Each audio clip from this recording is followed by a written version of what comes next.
Why do terrorists, why are they allowed to murder? Why are tsunamis allowed to ravage? Why do helicopters crash? Why are viruses allowed to spread? Why? It's just a guess, but I think why is a question that all people ask at some point in their life, whether they're religious or irreligious, however they define or we define ourselves as followers of Jesus, as just checking it out. Why? We ask why. If we're alive, we ask the question, why? It's not a new question. People of faith have asked the question of why throughout. The Israelites, when they were finally taken out of Egypt, after 400 years of praying and asking and suffering, so they got into the desert, they changed their mind and they asked, why did we ever leave Egypt anyway? The psalmist asked, why, O Lord, do you stand far off? Job asked the question, why am I suffering so much? The prophets asked why. The disciples asked why.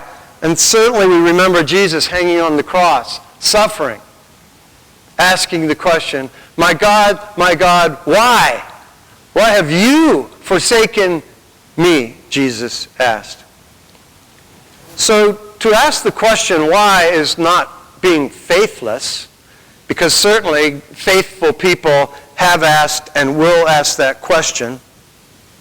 It's not the question why, but rather it's how we respond when we do not get a satisfactory answer, or like Jesus, you get no answer at all. Will we continue to have faith, or will we cave in to fear? And that's what I want us to think about this morning. So if you were with us last week, we started a sermon series called Church by Jesus. We're actually in the book of Revelation chapter 2 and 3. And in Revelation 2 and 3, Jesus has the disciple John write 7 letters to 7 churches. The churches are Ephesus, Smyrna, Pergamum, Thyatira, Sardis, Philadelphia, and Laodicea. 7 letters to 7 real churches. 7 people group that gathered who were following Jesus in the first century. And these churches in Asia Minor, which is modern-day Turkey today, these folks were suffering. They were suffering horribly, and no doubt they asked the question why. And their faith was faltering.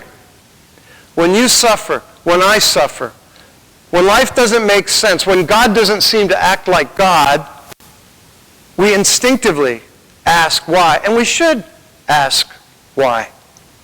And so these followers of Jesus were suffering. And John writes the book of Revelation and with one thing in mind. It's called the Revelation of Jesus, or Revelation for short.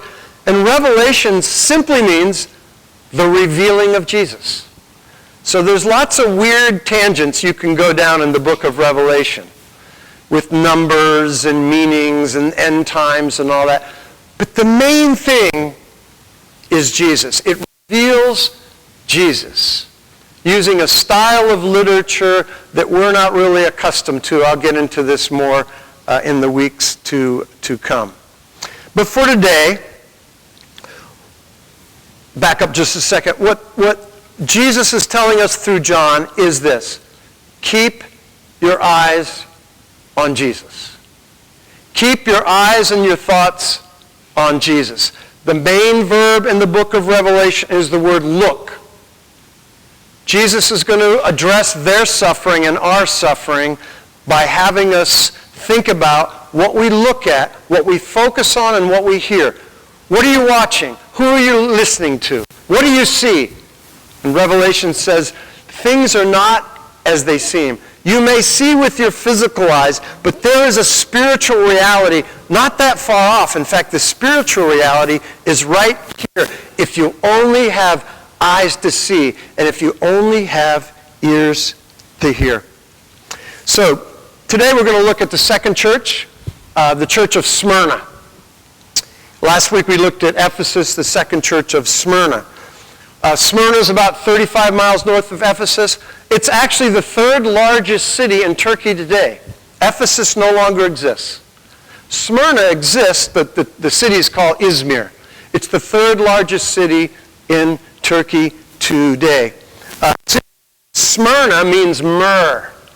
And if you crush myrrh or prick myrrh, its scent envelops the whole room. What's interesting about this is that the Christians at Smyrna were being crushed. They were being poked and prodded figuratively and literally. And the aroma of Christ was filling the city of Smyrna. And so the Christians are suffering at Smyrna. They're asking the question why. And so Jesus' letter comes to them, and it starts out this way. In verse 9, Jesus says to them, I know your afflictions and your poverty. I know your afflictions. Afflictions means crushing pressure. And so Jesus uses a word in the town of Smyrna where they crush myrrh. He uses a word that identifies with them. He knows them. He knows us. And he says, I know the crushing pressure that you are under. Our passage tells us what caused this crushing pressure. First of all, it was their poverty. I know your afflictions, and I know your poverty. It's interesting that they were impoverished because Smyrna, because of the myrrh trade, was relatively wealthy city. So what was causing the Christians to be impoverished? A possible reason was because these Christians were uncompromising in their faith. People in that area under Roman rule on a regular basis, there were statues of the emperor, the Roman emperor all around, and you'd have to take a little pinch of incense and bow down and say Domitian, which was the ruler of that day, is Lord. But many Christians refused to do that because Jesus was their Lord. And so because they refused to bow down to Domitian, they were being ostracized. Their businesses weren't being frequented anymore. They were being bullied. And so they were impoverished. Perhaps the closest analogy would be the poverty that many Jews experienced in the late 1930s and early 40s in Nazi Germany, where because of their faith, they were ostracized. Their travel was restricted. Their shops were not frequented anymore. And so they became impoverished. So Jesus says, I know your afflictions. I know the crushing pressure. And he says, I know the poverty that you are experiencing because you're being faithful. Because you're being faithful. But it's not just poverty. Jesus says, I know the slander of those who... Go to the next slide, please. Oh, sorry, I didn't have it. Oh, yeah. Yeah, I know the poverty, yet you are rich. I know the slander. People are speaking ill of them. Oddly enough, the Christians were being accused of being cannibals because they ate the flesh and the body of Jesus. Not only were they accused of that, they were also accused of being atheists because they didn't believe in Domitian as Lord or the plethora or the multiplicity of gods and goddesses they had. They were accused, they just believed in one God. And if you only believed in one God, then you really didn't believe in a God or gods. So they were accused of being cannibals, they were accused of being atheists, and they were certainly accused of other things as well. So they're being crushed, they're in poverty, people are talking horribly about them, slander, gossip. Now, if you'd been in that situation and you got a letter from your beloved disciple John, the last of the living disciples, 85, 90 years old, he's been banished to an island off the coast of Turkey, but he gets a letter back, and it starts out, I know your slander, I know your poverty.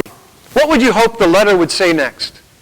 That Jesus knows. He knows about your poverty. He knows about your suffering. He knows about your life situation, and You know what I would want? And I am coming to rescue you. I am coming to comfort you. I am coming to alleviate your poverty, your pain, your sadness, and your sorrow. Well, that's not what Jesus says. Verse 10 in chapter 2 of Revelation. He says this, do not be afraid of what you are about to suffer. Look, there's the verb. Look, things are not as they seem. Don't only look on the surface. There is a spiritual reality behind the physical reality. Don't be afraid of what you are about to suffer. In other words, what? Things are going to get worse. You think it's bad now?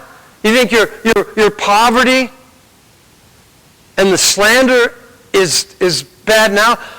I'm here to tell you the truth. Don't be afraid about what you're about to suffer. Look, the devil will put some of you in prison. Be faithful, even to the point of death. Well, that's not what I wanted to hear. That's not what they wanted to hear. That's what you don't want to hear. Hey, it could get worse. And you know, they must have cried out, why? Why is it going to get worse? And oftentimes in the Bible doesn't answer the question of why to any satisfaction, as I can tell. The question of why is often replaced by what to do and who. The question of why doesn't so much give us reasons as it does give us what to do and who to look to. And certainly the book of Revelation says, look to Jesus. Look, look, look, look. Revelation says, through it all, through everything that you go through, the highs and the lows, and Smyrna, it's about to get worse. Through it all, look to Jesus. Through it all, keep your eyes on Jesus. Or what the author of Hebrews, the book of Hebrews in the Bible, says, fix your eyes on Jesus, the author and the perfecter of our faith. Again, that's why the key word in the book of Revelation is look. And then John lays out 6 visions of Jesus that I'd like to put before you. 6 visions of Jesus. 6 angles of Jesus that he wants you and me and us and the church at Smyrna to look at when suffering comes. When afflictions come. When slander comes in its various forms. So I look around the room right now, and I know many of you, and I know some of the suffering you've had in your life. And some of you have had, little suffering compared. Some of you have had horrific suffering, sadness that I hope does not come upon me, to be truthful. But we don't know when it's going to happen. And we don't know if it's going to happen. But when it does happen, John's going to tell us in Revelation that Jesus says, look, look, look, focus on me, and what do you listen to, and what do you see? So let me throw out these 6 visions. The first is, John says that Jesus is saying that Jesus is victorious. Victorious. He writes this in verse 8, who died and came to life again. That Jesus died and came to life again. Now that may not resonate with you right now, but in their situation, their family members were being killed. Their family members were being ripped out of their homes, and they never saw them again. So Jesus starts off right and saying, I died, but I'm alive again. Remember what he said in the Gospel of John? He said, I'm the resurrection and the life, and whoever believes in me, even though they die, will live if you follow me. And then the question, do you believe this? Well, actually, it's hard to believe Jesus. But I'm telling you, when I'm suffering, or when I'm about to die, or I have a family member or a friend die, I lean into that. I lean into that Jesus is alive. And because he's alive, we can live too. When I'm doing a memorial service, one of the things I do when I know a person is a follower of Jesus, and perhaps some of you have heard me say this, I say, because Jesus lives, blank lives, the person who's passed away. Because Jesus lives, so-and-so lives. And this, again, may not bring much comfort to you right now, but I'm telling you, it brought comfort to them because they did not know when the day was that they'd be taken away. Jesus is victorious. That's the first thing he wants them to know. The second thing that Jesus wants us to know and wants the church at Smyrna to know is that he knows. He's all-knowing. 3 times in the passage, I know your afflictions, I know your poverty, I know your slander. And all throughout these letters, what's repeated all the time is Jesus says, I know. I know your situation. I know you're wavering in your faith. I know your doubt. I know your questions. I know your extreme pain. I know your anger. Does that bring you comfort that Jesus knows? That Jesus knows. And he's not just someone who knows intellectually. Because he has suffered, maybe not in the same category as you have or are or will, but he's suffered like no other human being has ever suffered. He says, I know your afflictions. I know your slander. I know your poverty. I know what it's like to be in pain because I have gone before you and, don't miss this, and I suffer with you now. Part of the unbearableness of suffering is that sometimes we feel we suffer alone. And that's why it's so important to be connected with other people. That when you suffer, someone can come along beside you, not to quote you some annoying Bible verse at the time. Hey, cheer up, all things work together for good. No, don't say that stuff at that point. I do believe all things work together for good. But you don't say it in that moment. What people mostly want when they're suffering is someone to walk with them. And that's what we have in Jesus. Jesus says, I know, and I have suffered, and I am suffering. Jesus is Emmanuel, which means what? God with us. One of the images in the book of Revelation is that Jesus walks among the golden lampstands. The golden lampstands are the churches that are suffering. He's there with us in the midst. We can't see him. We don't hear him. But that's why John is saying, listen, listen, listen. Look. Jesus is with you in the midst. Jesus is victorious. He's all-knowing. Third, and this takes spiritual eyes to see and spiritual ears to hear, Jesus is in control. So you tell that to the Christians at Smyrna, and they see Domitian on the throne. They see Roman soldiers who are powerful and strong and angry and vicious and violent. And John says in Revelation, Jesus says that, no, I'm in control. Look, I see someone on the throne. And who is it, Domitian? No, it's someone like the Son of Man. He's saying to them, look, it might look like Domitian's on the throne, but he's not on the throne. Look. Have spiritual eyes to see. I am on the throne. He writes this in verse 10. And you will suffer persecution for 10 days. Now again, as I said last week, Revelation does not always mean what it says. It means what it means. It's filled with symbolism, which makes for lots of weird and wacky interpretations. I believe 10 days doesn't mean 10 literal days. It means a short period of time. That suffering can run loose, but it's on a chain. It's 10 days. It starts and it ends, and it's relatively short compared to eternity. It's over and done with for 10 days. You will suffer persecution for 10 days. 10 days, says Jesus, I'm in control. Theological word is I'm sovereign. You can trust me. I'm victorious. I've overcome death, and you will too. I know what you're going through. I empathize because I've suffered, and I am suffering with you now. And please look and listen. I am in control. It doesn't look like it. It doesn't feel like it. Fourth thing from this is Jesus is a truth teller. Jesus tells us the truth. He is a truth teller. He says, you're about to suffer. I know what you're going through now, but it's actually going to get worse, but it's not unending. You will be put in prison. You will suffer persecution. And while I don't like to hear that, it's better to live in the truth because the truth sets us free.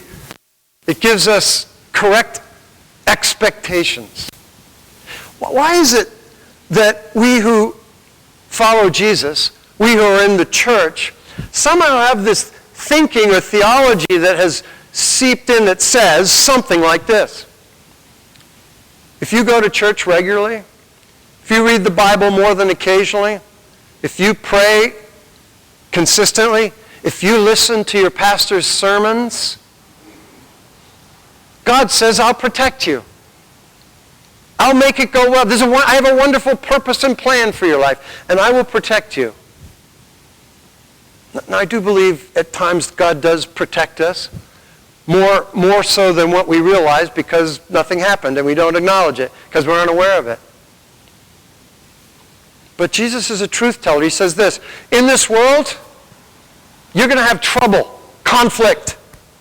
In me, you'll have peace, but have courage. Take heart. I have overcome the world because in this world, you will suffer.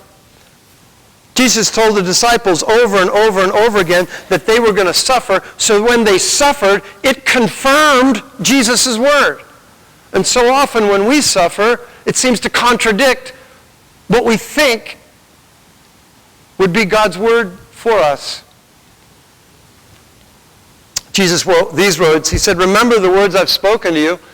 No servant is greater than his master. If they persecuted me, they will persecute you also. You don't need to go to seminary to figure out what that verse says. They persecuted me, and they will persecute you. And Peter, who knew persecution, he wrote these words. He said, don't be surprised at the painful trial you are suffering, as though something strange were happening to you.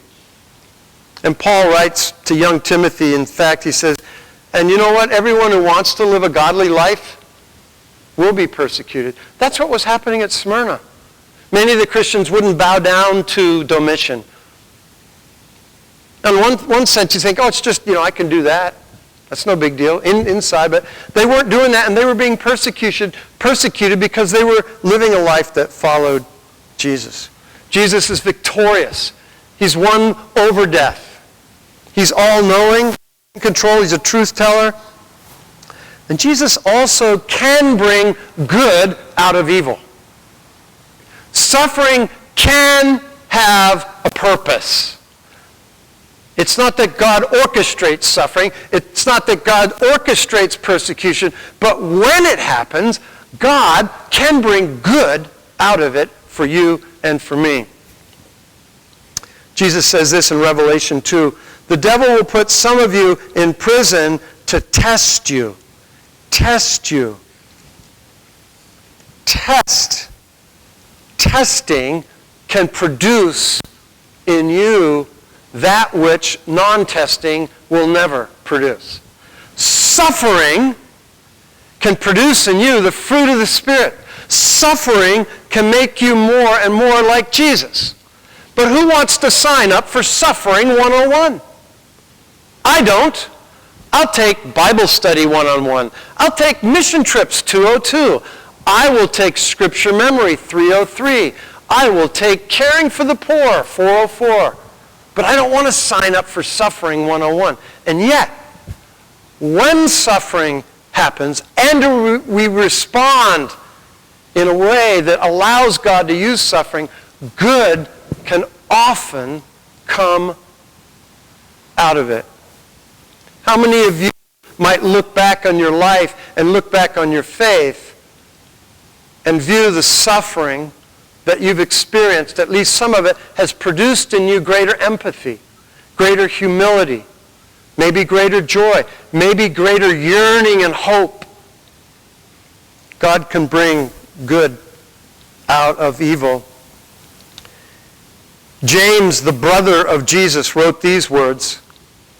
He says, consider it pure joy, my brothers and sisters. And I'm not there yet.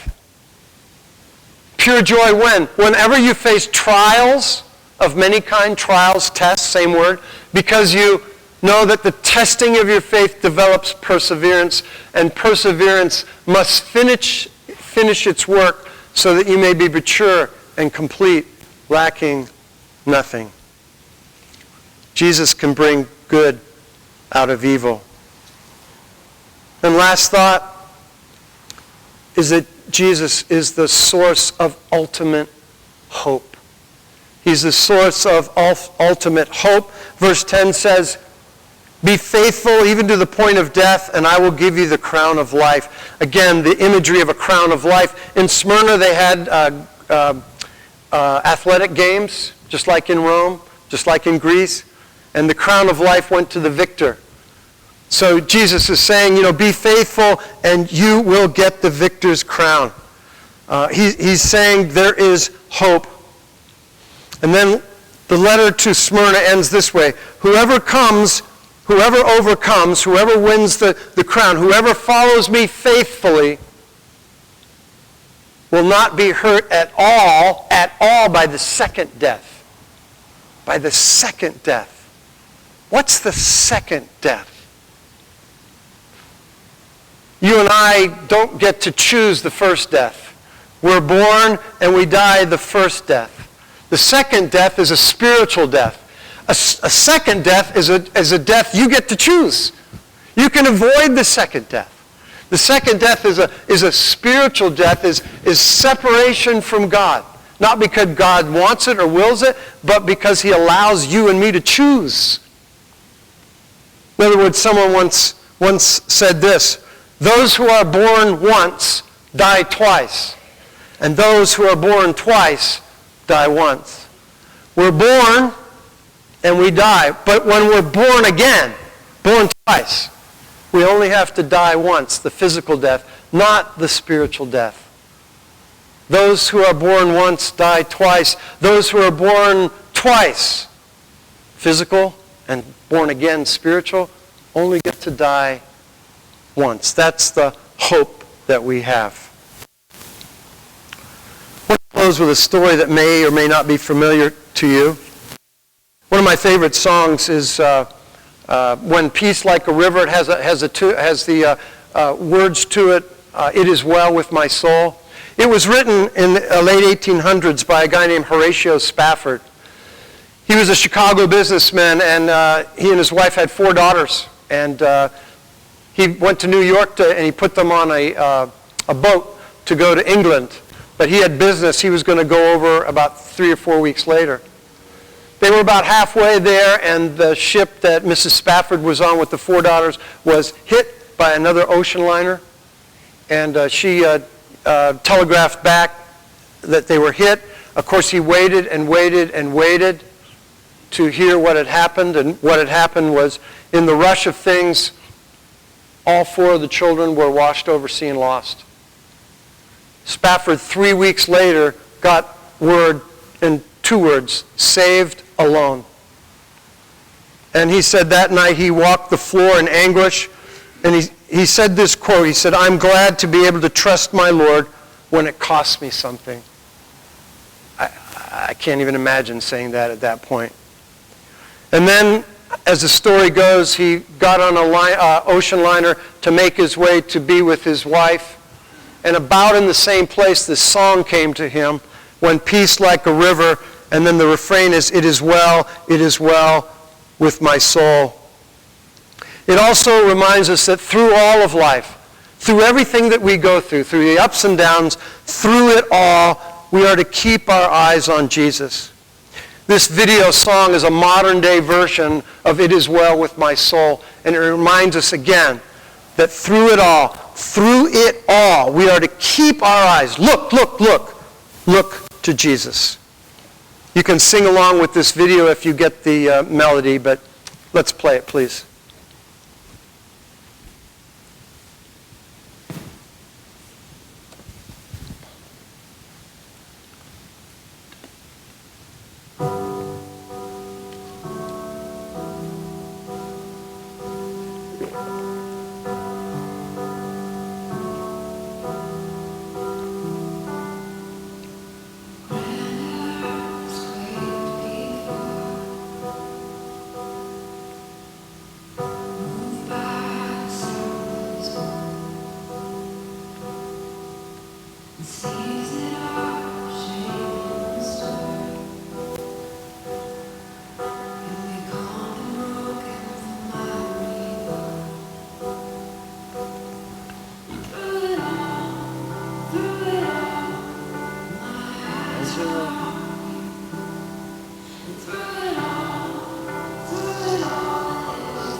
with my soul.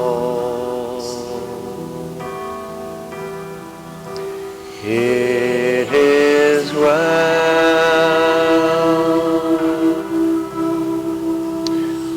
with my soul. It is well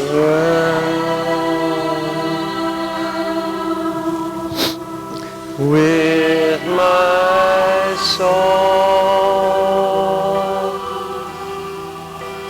It is well, it is well with my soul. It is well with my soul. Oh, it is well with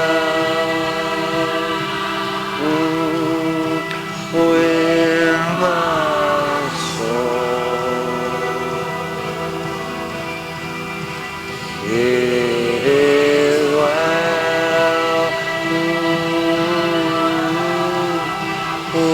with my soul. It is well, it is well with my soul. It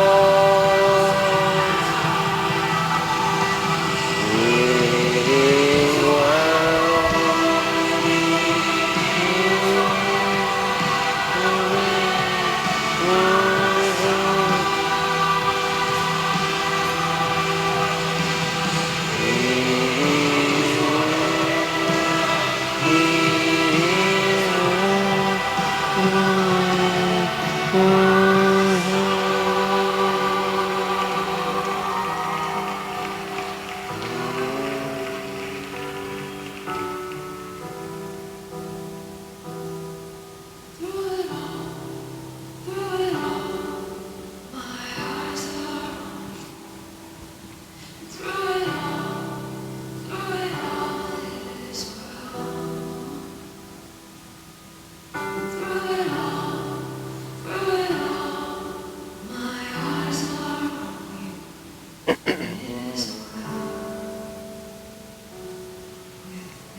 It might not be well with your health.